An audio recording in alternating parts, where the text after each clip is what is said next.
That is his place in the family. But he doesn't fit into either world, Larsa said. He's not a full part of our household, yet he never spends any time in the staff compound except when he goes to bed at night. One of these days, the other boys on the farm will start asking questions, and that will be awkward for James. I think it's a priority. You didn't consider this a priority until a minute ago, any more than I did, Hannah cut him off. Right now, our main concern is that James and Sunniva are playing some stupid game and we have to find them. You'd better go to the forest, although I can't believe Sunniva would venture over there at night. It's not as if she doesn't understand how dangerous it is up there. Hannah shuddered. Terror was gnawing at her. She pushed away the horrible image of an attack of leopard or buffalo, or a pack of hyena. A rock lodged in her throat and her ears ached as she swallowed the tears.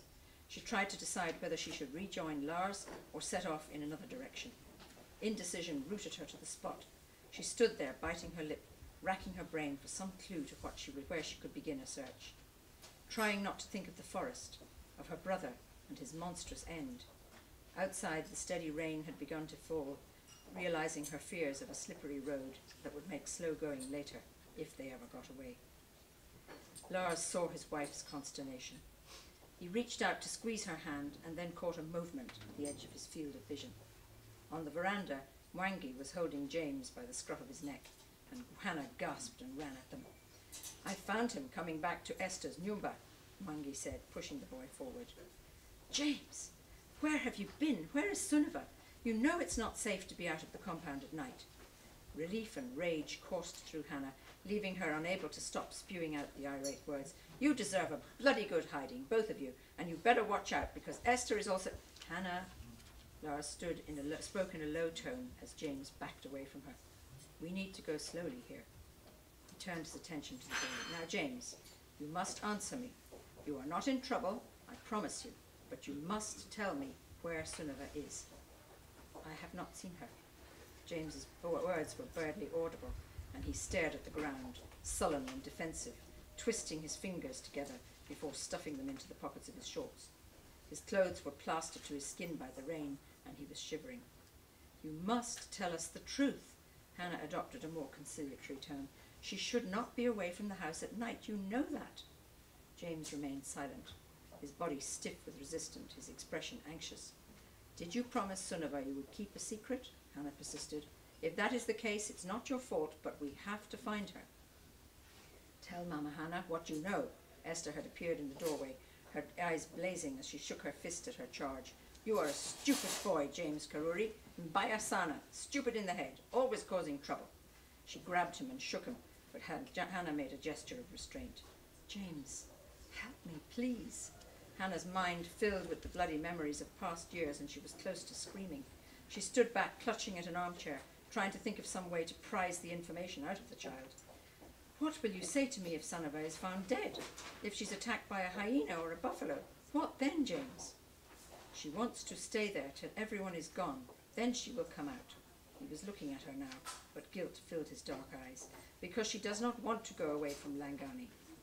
The tension in the room heightened. James fell silent once more, staring at the rain and the drifting fog, which now obscured the hedge that separated the garden from the wilderness. Then he hunched his shoulders and glanced up briefly at Lars. She is at our house in the forest. Moments later, Hannah heard the sound of the Land Rover roaring away down the drive. She made her way to Pete's bedroom and sat down beside her son. He looked at her, his face solemn. Is Sunniva coming back? Your pa's gone to fetch her, he said, sweeping him into her arms. So let's get washed up and be ready for breakfast when they arrive. Lars parked the vehicle at the edge of the tree line and waited as James scrambled out of the passenger seat. The damp ground rose steeply, disappearing into mist a few yards above them. They laboured in the narrow path, grabbing at the limbs of trees, which loomed like bent giants into the dim light. The going was slow and tortuous. They were often unable to prevent themselves from sliding backwards on the muddy track. Rain dripped into their shoulders from gaps in the canopy of the leaves.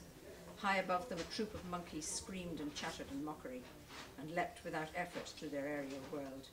Churicos and wood pigeons called, and Lars heard the sound he feared most, the rasping, sawing cough of a leopard.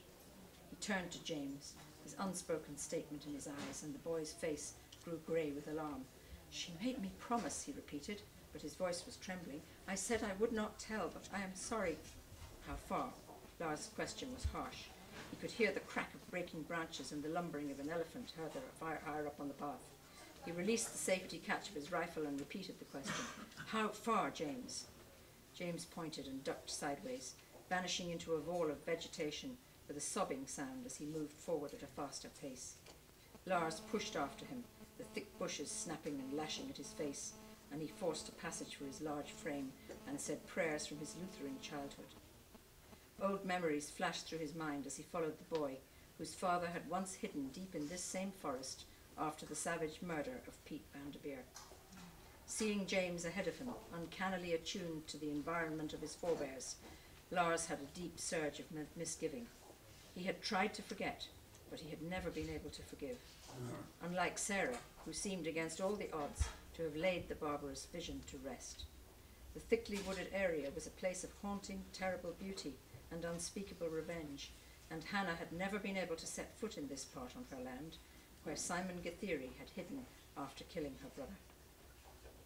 As James led the way into a small clearing, the shelter came into view, roughly woven together from branches and mud, with a narrow opening on one side and a roof made from surrounding foliage. A shaft of murky light fell onto the fragile structure. It offered little protection from heavy rain or prowling wildlife. Sunniva was squatting on the ground outside, her blonde hair tangled, her sweater and dungarees spattered with mud.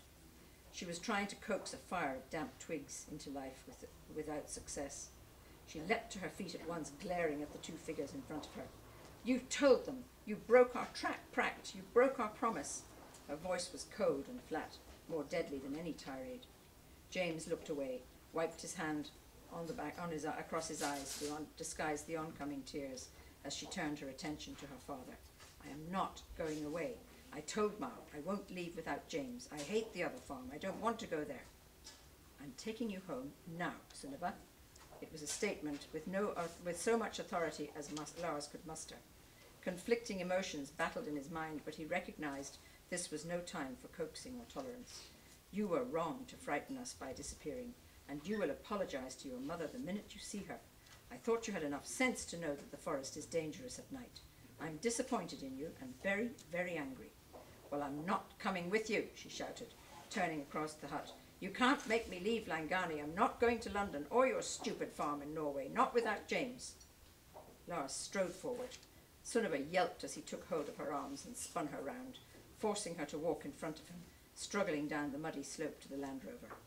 When she fell and tore her trousers, he lifted her up in silence, ignoring her protests, keeping her close in case she should bolt into the thick bush. James followed behind without saying a word. He climbed into the back seat as Sunniva took her place beside her father, an expression of pure rage on her face. At the house, Hannah came out when she heard the sound of the vehicle.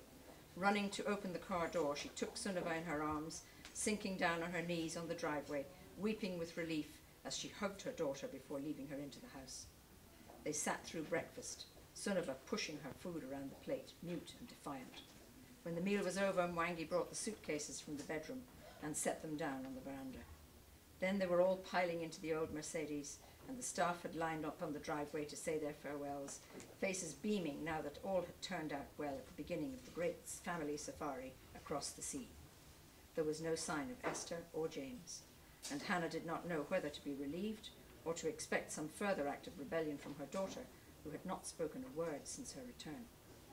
Sunniva climbed into the car, withdrawn and pale, but instead of sitting down beside her brother, she knelt up on the back seat to face out of the back window, and then she saw him, writhing in Esther's grip, breaking free with a triumphant shout, running forward, waving frantically as the car moved off.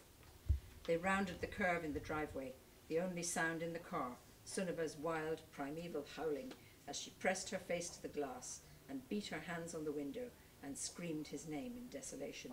James! James, I'll be back soon, I swear it. James!